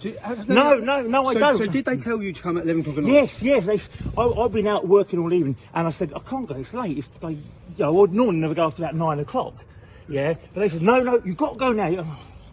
I've been up since 3 o'clock this morning. So they've told you to come. They've told me to come. Just come here now and get them to you. To my children's house. And they said if you weren't in, because I think you said he's not in. That's fine. Doesn't live there. No, that's right. Yeah, leave him. Listen. Don't get me wrong. I think it's stupid too. I think it's really ridiculous. Do you normally get told to go to house at 11 o'clock at night? Very rarely. I'll give you that. We had so much more. This hasn't been put together and finished the way I would have wanted it finished as a documentary for you, as professional as it should, because we've rushed it. Why have I had to rush it? Listen to this. Hope Not Hate is under attack. As you will probably know, at the beginning of this year, we helped facilitate the takeover of the investigation into Tommy Robinson's alleged bankruptcy. Last year, Tommy Robinson declared himself bankrupt in order to avoid paying hundreds of thousands of pounds in court fees and damages from a libel case that he lost against a Syrian refugee. As a consequence of our investigation, and as a consequence of our repeated exposés of his assets, he and his associates have gone on the attack against us. They have been watching our houses. They have been confronting us and family members out in the streets. They've gone to the police with all sorts of stupid and malicious stories against us. They have done all this in order to intimidate us, to harass us, and ultimately to silence us. But we will not be silenced. We will not be bullied, and we will not back down. We are asking you to support this crowdfunder so we have the tools and the assets to fight back. We need to increase security in our houses. We need to employ lawyers to take on Tommy Robinson and Paul Golding and their lies. And we need more money to carry on our investigations. We are all in on this now. We will not back down, and we will expose their wrongdoing. Please support us, and please support us in stopping them bullying and harassing us. In his appeal for security, he's raised over £50,000. He's under attack. He's under attack. Look at what you've seen. Look at the targeting of families in their homes. Who's under attack here? But he portrays himself, twists it full 360, portrays himself. He's got all the... under that link, politicians, journalists, they're all commenting, are you okay, Nick? Poor Nick. Poor Nick. This man. That's what's going on. So we've rushed this film because I am aware now that he is working with the Metropolitan Police Force to attempt to get an injunction, just like they managed to get with the previous journalist, an injunction to prevent me showing you any of this. So we've worked fast to get it out, to beat their injunction. When I produced my Panodrama documentary, which proved Nick Lowell's involvement with Hope Not Hate and with Caelan Robertson and with Panorama, the Panorama show was cancelled, John Sweeney lost his job and the BBC got dirty hands. Since then, Nick Lowell continues to work with filmmakers, documentary makers and journalists, but he steps away. It's not in-house. The BBC dispatches, they outsource it to independent film companies that then work with Nick Knowles. That's to prevent them getting the dirty hands that they got last time. But the ploy and the plots, they continue. Now, with his new book coming out, and with the media sitting, guaranteed waiting to run the headlines of their lies, I need to speak to Nick. I need to see how many more sources have been created for their lies. I also need to put these allegations to him from the evidence that you've heard. Last and final stop, let's go speak to Nick Knowles. Nick, how many people have you paid? How many sources have you created to give false information? How many people have you paid to lie? You give drugs to Tom Foley. Drugs to Tom Foley. Why do you give drugs to Tom Foley? How many different people have you paid to lie? Why don't you stop and talk, Nick? You create sources of information. You create your source of information and then you use the media to run them and pump your lies. Why would you... Caelan Robertson, why was you blackmailing him? What was you doing travelling out to Italy to see him? What was you doing, Nick? You got no answer? Don't you have an answer? Should we talk about your crimes and your activities? Let's talk, come on, why not? Where are you walking to? I'm going to work. Going to work? You're going to create more sources? What about Danny Tomo's ex-missus? Why did you tell her he slept with an underage victim? Why did you lie to her? Why have you told her that? Why were you paying her sister money? Do you understand that when you pay someone, they're no longer a reliable source of information because they're being paid by you? Are you going to deny paying people? Are you going to deny creating sources, Nick? You're going to deny creating sources? Get around the front. How many people in your book have been paid to lie about me? How many sources have you created in your book with your money? Huh? Answer the question. You do realise that paying someone, they're not a reliable source once you've paid them, blackmailed them. What about Andrew Edge? You're going to deny you've met Andrew Edge? No, I'm not going to deny I met Andrew Edge. So you have met Andrew Edge? Are you going to deny you was meeting? It's pretty obvious we've met Andrew Edge. Are you going to deny you was meeting with? Have you paid Danny Tomo's missus' sister? Have you given money to Danny Tomo's missus' sister? Bearing in mind I have evidence you have. So I have evidence you have. Really? Yeah. Okay. Oh, fine. Yeah. What about your source of information? So you're doing it again. You created Caelan Robertson. You created Andrew Edge. You created Tom Foley. You created Danny Tomo's missus' sister. Well, no, it's not boring because you're destroying lives by creating. You're creating false information. Says the drug dealer. Says the drug dealer. Yeah. Are you calling me a drug dealer? Yeah. Who have I done? Will you deny that you've been paying Danny Tomo's ex's sister to say things about him? Are you going to deny that? I'm not talking about anyone I might have Because you're not. to. Yeah, because you're not going to deny it. So are you? Will you deny you? Are you Will you denying deny? You paid. You contacted Jasmine Bishop. You told her that he slept with an underage victim. That's what you told her. You lied to her to get her on your side. You got her angry. You got her angry, so she would say things. I didn't need to lie to her at all. Did you? Did you say to her that he slept with an underage girl? Did you say to her that Danny Tomo slept with an underage victim? Find out in my book. You'll find out what my allegations are in my book. Your allegations are only that because you pay people. No. As we found out, you've been paying people. When you pay someone, you can't run a source in your book making allegations when you're paying them to say it. That doesn't work like that. It's not a reliable source of information. Find out what my book says. No, because your book is full of created sources that you've created with money, blackmail, drugs. One more question. Father to father, do you think it's fair that you put a picture of my children's home online when you know people want to kill them and rape them? No one's identified that home. No, you put a picture of my children's home online. You have. Yeah? And you doorstepped my partner. No, I didn't doorstep my partner. Your people did. No, not my people. Really? A woman who was scared in her home doorstepped your partner because you put a picture of her home online and then turned up there looking for me, which you're aware of because she contacted you multiple times. You didn't take her house down. Why did you take it down once your wife told you to take it down?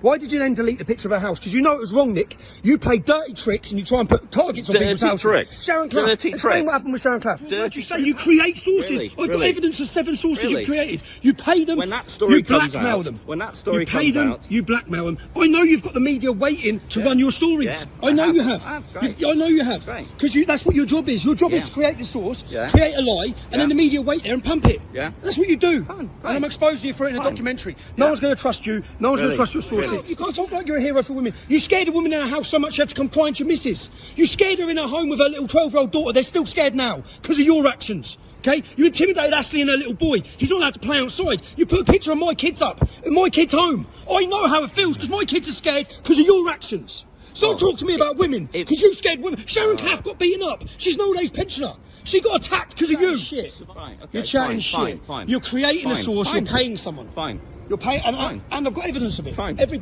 step of the way. Well, and I've got lots of evidence as well. No, you haven't. You've got sources that you've paid. Why have you turned up today? Why have you turned up today? Nick, I've been working on this for months. I know you have. Yeah, I've been working on it for months. Yeah. Months. Yeah. I'm exposing how you create your sources. Right. No journalist will ever trust you again. Really? But then they don't. They know what you're doing. You're all Really? working hand in hand. As you Really? just said, you've got the media waiting to run your stories. No, you told me that. You write the stories for them. Oh, really? Yeah. Yeah. You're part of the deep state, Nick. Yeah. You paid Tom Foley. Uh-huh. What, yeah? Are you going to deny paying him? You paid Andrew Edge. You create your sources of information. Better than dealing drugs, though, isn't it? Now, I've cut 30 minutes down, but I want you to be able to listen to his answer to each of the allegations. So listen to this. I know you've got the media waiting to run your stories. Yeah, I know you have. Great. I know you have. Because that's what your job is. Your job is to create the source, create a lie, and then the media wait there and pump it. Yeah. That's what you contacted Jasmine Bishop, you told her that he slept with an underage victim. That's what you told her. You lied to her to get her on your side. You got her angry. You got her angry so she would say things. I didn't need to lie to her at all. Did you say to her that he slept with an underage girl? Did you say to her? Will you deny that you've been paying Danny Tomo's ex's sister to say things about him? Are you going to deny that? I'm not talking about anyone I might have Because you're not going to deny it. So Will you deny? What about Andrew Edge? You're going to deny you've met Andrew Edge? No, I'm not going to deny I met Andrew Edge. So you have met Andrew Edge? Are you going to deny you was me? It's pretty obvious we've met Andrew Edge. Are you going to? You paid Tom Foley. Uh-huh. What, yeah? Are you going to deny paying him? You paid Andrew Edge. You create your sources of information. Better than dealing drugs, though, isn't it? This is no longer about accusations from Tommy Robinson. It's no longer about the covert recordings, whether it be of Tom Foley, Andrew Edge, or whoever else you've heard from. We now have it from the horse's mouth. I want you to listen one more time and get the confirmation, because he admits it all. He confirms it. Listen one more time. You paid Tom Foley. Uh-huh. What, yeah? Are you going to deny paying him? You paid Andrew Edge. You create your sources of information. Better than dealing drugs, though, isn't it? A drug dealer? Really? Come on. Even you people that don't like me. I've been accused of lots of things before, but Nick, a drug dealer? A racist hasn't worked, extremist hasn't worked, Islamophobe hasn't worked. I know, I'm that desperate, I'm getting questioned, I'm getting exposed. You're a drug dealer! He does not care. He's that comfortable with what he's been doing. Yeah, so? Yeah, I did. It's not as bad as drug dealing. What? He's admitted and accepted the criminality he's been involved in. Now, what we're looking at is women scared in their homes, to the politicians, to people watching this, trade unionists, politicians, journalists, the actual journalists who care about journalism. I'm presenting this to you. I haven't presented anything that's not backed up with evidence. Now, I know I'm not perfect. I know I have a past and I have a history. I'm also aware that I'm not the moral example for everyone to follow. I've had my flaws. But this documentary has been put together to expose to you, if you care about democracy, if you care about free speech, criminal organisations like this must be stopped. Journalists sit waiting hand in hand with these guys. These guys create their sources. You are lying to the British public. The next time you watch a documentary, whether it be Panorama, Dispatches, the next time you read a newspaper and it involves these guys, you know you can question everything because you know you're being fooled and you're being lied to. We've had a mole on the inside of Hope Not Hate for over 12 months. Someone that's worked with them for nearly a decade, feeding us back information about their wrongdoings, about how they conduct their so-called investigation. Yeah, well, they all do that. I mean, they're all quite, like, you know, I mean, I've been into this guy for about 10 years. Yeah. 10 years, Tommy, and you know, sometimes, like, you know, I mean, I'm in regular contact.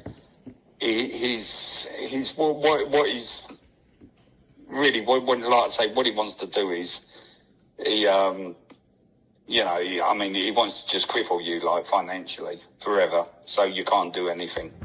Just to prove to you all the legitimacy of our mole, Nick Lowles released his first ever image of the front cover of his new book called Tommy, coming soon on the 10th of the 7th, 2022. More than a week before that, here's an image of the front cover of his book on my phone on the 30th of the 6th, 2022, which I received from his mole, Rob. but it didn't. And then I've just spoken to him today, not today, yesterday, and that's when he sent me that picture, and he said to me, don't put it out. And then he said he's going to drop it over the weekend, and then he turned around and he just, with a book, basically there's a deadline and he's got to get it in now. So it hasn't even gone to print. But what's the story of the book? What is his story? Oh, the book. Well, it goes through. It's just about you, how you started. So it goes all the way back to the UDL days. Yep. Who was involved, and then what's been going on since then. But he can write what he wants. I mean, all he's got to do is back it up with people at making the allegations. Yeah, so he'll meet people. Someone will say, he'll get someone or pay someone to say anything, and then he'll run a story. But that's what he's been doing. What's he been doing? He's been getting people that maybe that were in the old EDL, or people that are around today, or people that he's met or known, or people that he's contacted. Our suspicions about Hope Not Hate creating sources was confirmed very early on. Yeah. So you know that all this information that's coming, it's coming from people that have never been close to you. And people that hate me. And people that hate you, they've never been in the inner circle. What a rat. So the reason why he's done this, and I know why, he's done it for legal reasons, because he can't put anything in his book. Yeah, he has to have someone saying it, so he's gone and got him on tape saying it, and then he'll write it. About everything. So he'll have someone saying, I done this, I done that, and then he can write he's it. Covered his arse. And he'll just say a source close to him. Yeah. A source who was with him. Yeah. A source who was there says this. Yep. Tramp. Yeah, and that's how it's done. Now just listen to his associate tell us how low this man will go in his quest to destroy me. So I know he was in Luton quite a lot recently, and that was to do with needed information for his book. So I know he met with a couple of the Gambinos, or what's left of them. I know he met a couple of those up there. And he met some other people from Luton. And what can he possibly get off them? What, the Gambinos? Yeah. Going to meet in a heroin they're dealing all gang. in jail, aren't they? Going to meet in a heroin dealing gang to get him. Oh, they're going to have a heroin dealing Muslim gang from Luton. Yeah, they're going to have something good to say about me, aren't they? The Gambinos. Let me show you who the Gambinos are. This is a national newspapers article from 2009. Asian terror gangs target UK with killer heroin. Let me just read some extracts from this. One of the Asian gangs is the so-called Gambino clan, a 100-strong mob named after the notorious US crime family. The Gambinos are the Pakistani Muslim gang that control most of the drug trade in Luton, and they've all got good connections to Al-Qaeda. Nick Lowles is travelling to Luton to meet heroin dealing gangs who have great connections to Al-Qaeda. They fund terrorist organisations, and that is who Nick Lowles is travelling, having meetings with, to get them as a source of information against me. And just for the record, I first made an article about the Gambino gang. It's in my Oxford Union speech, where I addressed who they are, said they're using heroin to drug and pimp our daughters. I'd done that when I was 20 years old in Luton. They have hated me for years. Who does he go? You're going to see his source of information in his book with all his allegations against me. You now know who his source of information is. Being aware of his meeting with the Gambinos, when I got the chance to discuss it with Nick Lowles, I put these allegations to him. It will come out soon. Who are you making that accusation against? Oh, you've created sources. I've heard you were in paying the Gambinos in Luton. Have I? I've heard you've met and paid Pakistani gangs in Luton. Really? Yes. Really? Creating more sources of information, Nick. Creating more sources of information. Yeah. But you create the source. You create the source. I look forward to it. You create your source. So you'll have a source that you've paid, you've gone in, because I know you've been meeting Pakistani gangs in Luton. Really? You'll be paying them, say this, Really? say this, say this. I've got the evidence of it. Right. I've got the evidence of members of your team telling me that. Who? Members of your team tell me Really? that. I had the front cover of your book weeks ago, you clown. Yeah. You clown. Right? I had the front cover of your book. I had the fact you were meeting Gambinos. I've got the screenshots and messages of it. Gambinos are a heroin dealing gang in Luton. And you know all about them. And you've gone and approached them. And you've gone and paid them. And you know. I grew up in Luton. I've challenged them for years. Yeah. My 2004 leaflet names them. Yeah. It names Yeah. them as heroin dealer. Yeah. And you've gone and met them and paid them to say things about me. So You're a scumbag. Have you ever sold cocaine? No, I haven't. No. Really? No. Okay. I haven't. You're a scumbag. See, look. So now we know. So you've got people you're paying to make these allegations so you can run with the headlines. Yeah. After confronting Nick Lowles about him meeting the Gambinos, he's aware someone's talking to us within his team. He then contacts our mole. You might not be talking to TR, but you are talking to Hell. Hell's my PA. Strange that something I only told you was brought up by Lennon today. He's aware. Yeah? He's figured out who our mole is. Listen to this. This is Hope Not Hate Dude. Hello, mate. How are you? Not bad, Rob. You? Fucking a bit stressed, to be honest with you, mate. You know, it's all coming to an end, isn't it? It's all coming to a head now, isn't it? So eventually he's going to know, you know, what I've been up to. So, as we've seen, in order to destroy me and target me, our mole makes it very clear what Nick Lowles' ambition is. what he's hoping to do is to get your missus into court. Yeah. Okay. That's really what he wants to do, and put her under pressure. How does he think to answer the questions? How does he think he's? As you've seen, not content with sitting down with heroin gangs, or paying people, or bribing people, or sexual assaults, he wants to target the mother of my children, my ex-wife. When I approached Nick Lowles outside his house, it became very apparent that one of their main targets is Daniel Thomas. Daniel Thomas is an ex-colleague of mine. But to destroy him is to discredit me, which became very apparent after talking to Nick Lowles. Danny Tomo's Mrs. Sister. Have you given money to Danny Tomo's Mrs. Sister? Bearing in mind I have evidence you have. So I have evidence you have. Really? Yeah. Okay, fine. Yeah. What about Danny Tomo's you Mrs.? show your evidence, and I'll show what my about evidence. Danny Tomo's Mrs.? What? The one who was beaten up by Danny Tomo?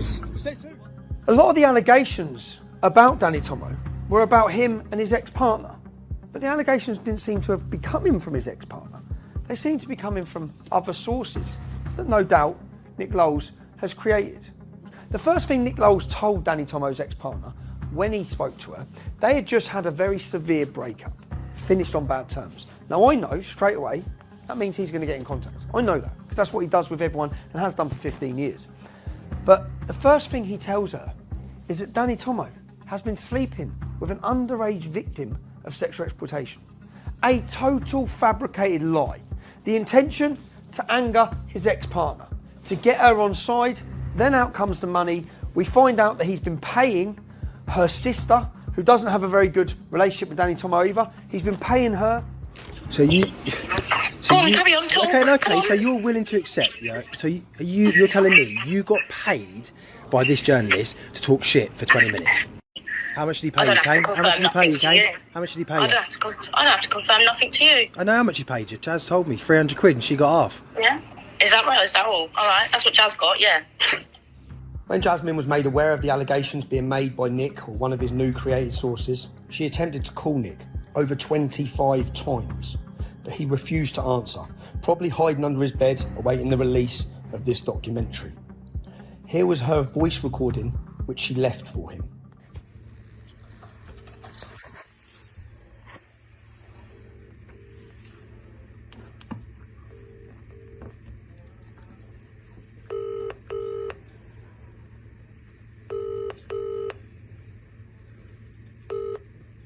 This is the Vodafone voicemail service for...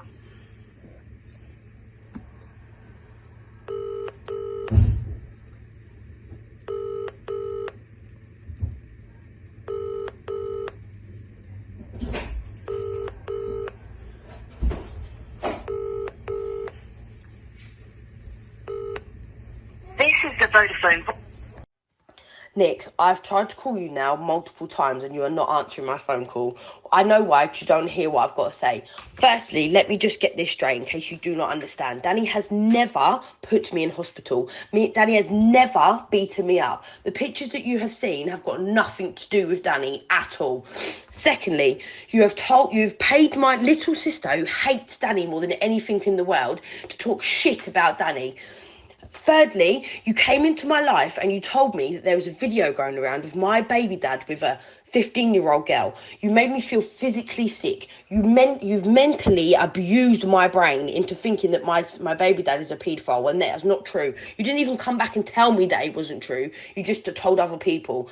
If you do not leave me and my sister alone, I will be seeking legal advice. I'll be doing that anyway because this is draining me so much. It's affecting me mentally and physically, and I've actually had enough. Every person you've seen that Hope Not Hate contact and use then as a negative source, not just against myself, but against anyone with activism. There's another gentleman here I'm going to introduce you to. Speaker's Corner Steve. He's an activist at Speaker's Corner. Listen to the words he has to say about me.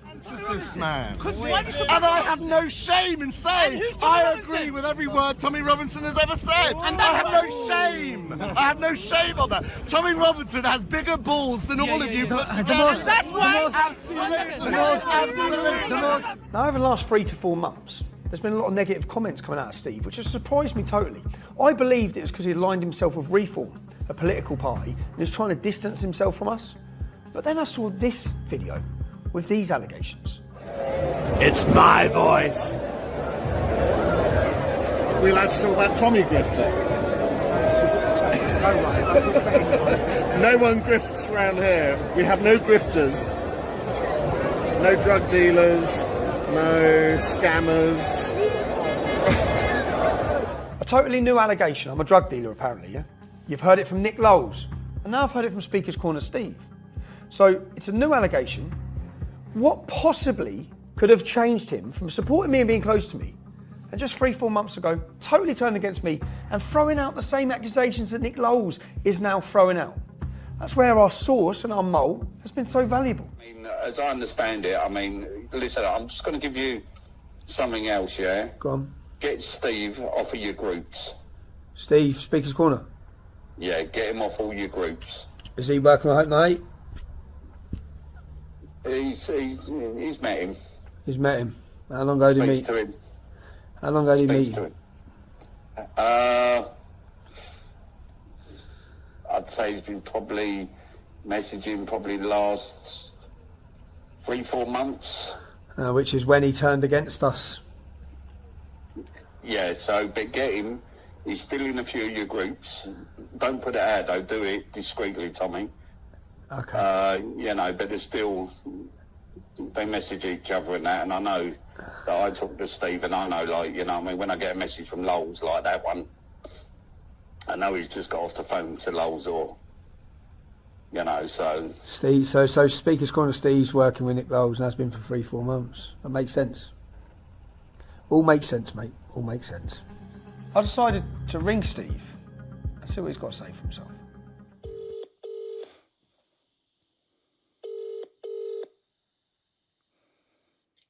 Hello. Hi, Steve. It's Tommy Robinson.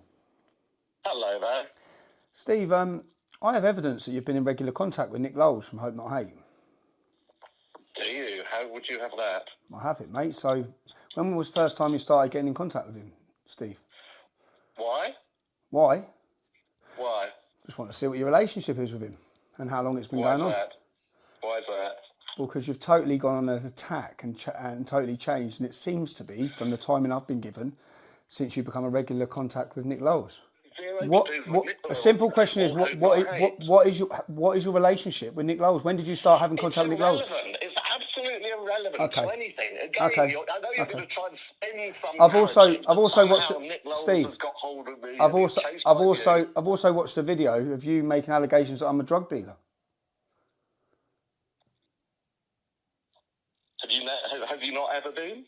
No. So where have you? Why would you be throwing that out? That I'm a drug dealer. Multiple sources. It's a common statement. Multiple sources. You must be aware of that. So no, only you and Nick Lowles. So that's what I'm wondering. Where's the source? What's your multiple sources that I'm a drug dealer? Multiple people have told me. Okay. It's the common rumour out on the street. Coming from? Multiple people. Such as? Sources. I'm gobsmacked that you're not aware of it yourself. Such as? So what you're saying is, because I've watched you make the accusation, you've said I'm a drug dealer.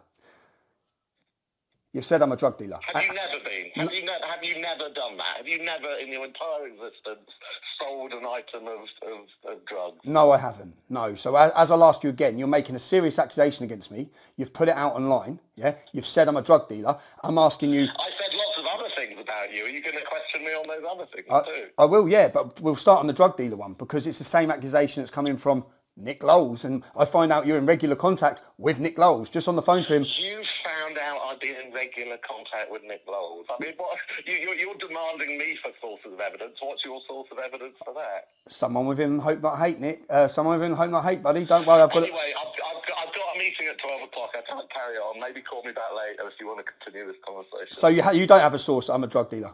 You're just putting it out there. You're just putting it out there. The same thing that Nick Lowles is putting out there, and you're meeting with him. Obviously, I've included the recordings, the covert recordings of me talking with my source over many months, yeah, within Hope Not Hate, my mole. But the reason I've done that is because he's been outed. They know he's been in cooperation with me. Yeah? This is the last message Nick Lowles sent to him just yesterday, once Nick Lowles knows he's been outed. And he began crying. Don't you fucking dare tell me to step back and not make it personal. It is fucking personal. And I'm going after Tommy and everyone who stands with him. And then he says he's lost the plot. He sounds like an emotional wreck. So Nick's been outed. He knows what's coming. And these are more threats, because what does this mean? This means he's going to work with the British state, he's going to work with the establishment, probably work with the police. They're going to attempt to destroy us even further than they already have, with their lies, manipulation, their criminal behaviour. Now let's just look again and ask ourselves a question. There's a list of people who have been close to myself, close to other activists at different times, very close, and then full 360 turned, gone on the attack. What have Caelan Robertson, Jim Dawson, Jada Franson, Andrew Edge, Tom Foley, Steve from Speaker's Corner. What has every one of these people got in common? Hope, not hate. But more worryingly, who else are they targeting? Who else is working with them? You'll see, because you'll see the people coming out against us or slandering us. Now, a particularly nasty speciality of Hope Not Hate is the targeting of women, and vulnerable women at that. Listen to another last recording from our mole within Hope Not Hate. That's why most people, people fall out of me, and then then he recruits them and they tell him what he wants to hear. Yeah, the same thing what happened with Lucy Brown. I mean, what happened with Lucy Brown, as soon as all that shit happened with Lucy Brown, is that they approached her because they knew she was vulnerable. Hope Not Hate did, yeah. Okay. Yeah, and it's because she was like she is. At that time, Lucy was vulnerable, which is when they strike. I'm not making the allegations Lucy's done anything wrong. Hope Not Hate have tried to coerce her at a vulnerable time in her life, just as they have Danny Tomo's ex-missus as well. They had a relationship breakdown, a severe breakup, and in-step Hope Not Hate. They also targeted Danny Tomo's ex-missus' sister. All three of these women at that time were vulnerable. But let's look at the other women that they've targeted in their home. Whether it be the female whose property they put up with, who lived with her 12-year-old daughter, who was terrified in her home after the targeting, or it be Sharon Claff, an old grandmother who was violently beaten and attacked because of their lies, or Ashley and her children, now scared in their home, having to fortify it. Even the mother of my children, my ex-wife, who they've targeted her property, purposely doing it time and time again, or even my mother and father, who are old age pensioners who should be able to enjoy peace in their home. Their target every time is to target vulnerable people and families. As we end this documentary, Hope Not Hate are currently under criminal investigation by 3 separate police forces, including Greater Manchester Police. To the publishers of Nick Lowles' book that he's bringing out, and to the documentaries that are currently working with him, how many sources do you think he's used in these publications where the media are waiting to run the stories that he's blackmailed, sexually assaulted, given drugs to, paid £20,000? How many of them have been intimidated, paid or coerced? Question everything. To Hope Not Hate. This isn't the end. Our expose will continue.